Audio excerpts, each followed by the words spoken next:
Zərərli vərdişlər, siqaret, alkoqol və narkotik maddələr insan sağlamlığına və psixologiyasına ciddi ziyan vurur.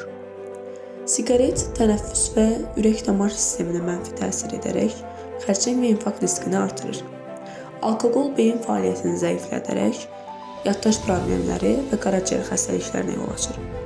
Narkotik maddələr isə güclü asıllıq yaradaraq sinir sistemini məhv edir və dozu artırdıqda ölümlə nəticələnə bilir. Asıllıq sadəcə fərdi deyil, həm də sosial problemlərə də gətirib çıxarır. Ailə münasibətlərini pozur, maddi çətinliklər yaradır və cinayət riskini artırır. Unutmayaq ki, hər şey bir dəfə sınamaqla başlayır. Sağlam həyat seçək. Çünki vərdişlər bizi deyil, biz onları idarə etməliyik.